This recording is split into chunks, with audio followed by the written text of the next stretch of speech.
G'day guys, episode 6 of the IMS recap. So what's basically happened over the course of the week. This week's gone pretty fast, so it's kind of all gone, I woke up this morning and it was Friday, you know what I mean? So it's one of those weeks where it just flew by so quick. But we played a lot of catch up this week, got a lot done.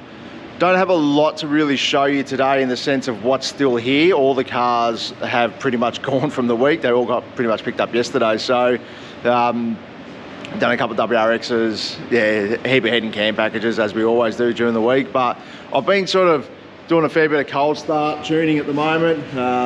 Jason's VY and Gary's Sprint.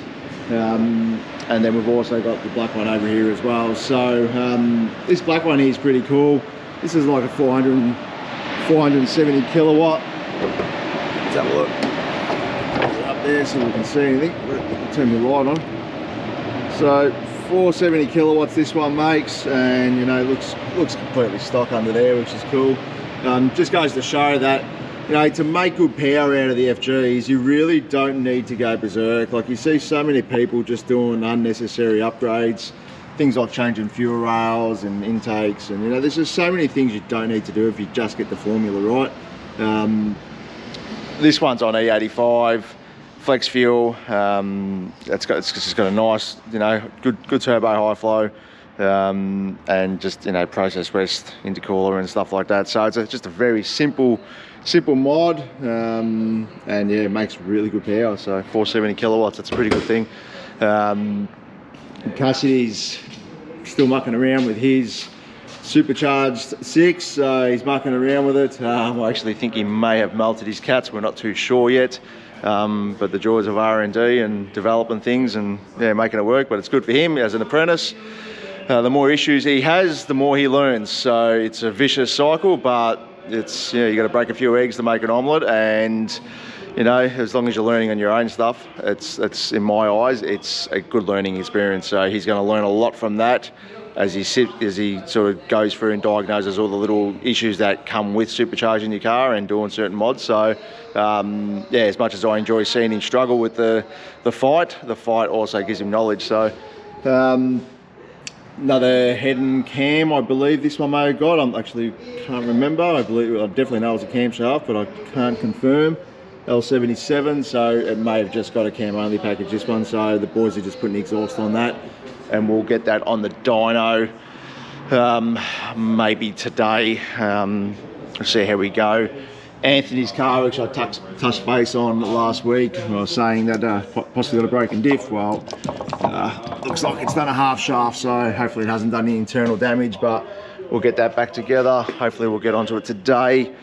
Nick's car, well, I'm not actually even sure what we got done on this week, because I know Jesse was quite busy doing other stuff. But let's have a look if I can get the bonnet open. No, we're still at the same as we were last week, so I believe we're still waiting on stuff to come back from powder coat on that one, so not a lot of progress there. Coda's got the front bar back on GDR, so we'll try and get this onto the roller dyno possibly today. If not, I may have to come in over the weekend. We'll see how we go with that one, time permitting, so can't sort of rush these things.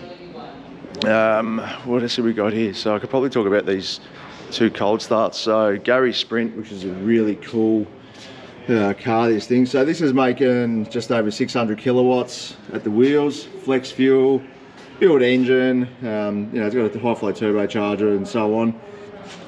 One interesting thing about this car is that this car got defected a while ago for having the front Rio cut out of it, and it pretty much ran through the cycle, had to go through the emissions test, engineering and everything. And Gary was like, no, I want a legit registered street car. So he actually persisted with it, and this car is 100% engineered, street registered, legit street car.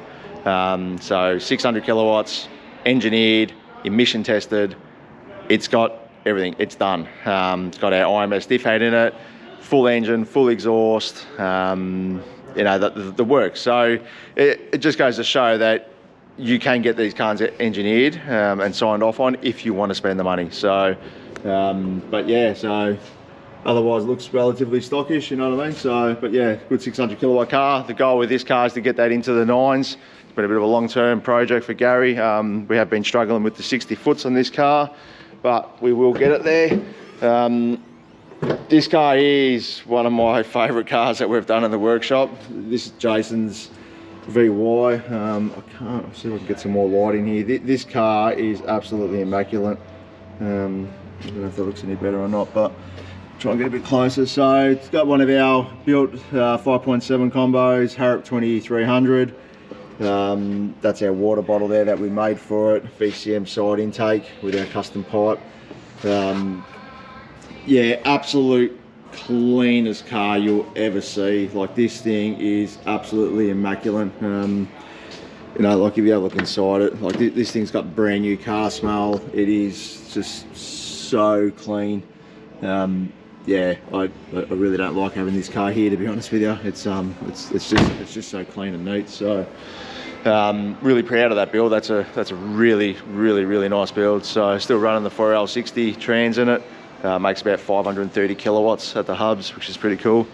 We've got the LSA GDS back on the hubs to try and finish that off today. JC got the fuel pump in yesterday, and yeah, so we're back on the hubs with this one. So we'll do an actual video on this one, a separate video for YouTube. And if I do manage to get it done over the course of the day, because I've filmed this in the morning, I may try and stick a little bit of it in this recap as well. So, and if there's anything else that we sort of button up or get done over the course of the day, I'll probably add it in here as well. So it might be a little bit sort of not timed quite right, but yeah, look, it's one-man guy doing the videos, so I try to put in as much as I can without having to have a media crew running around writing a script for me. So I just try to keep it as raw and clean as possible.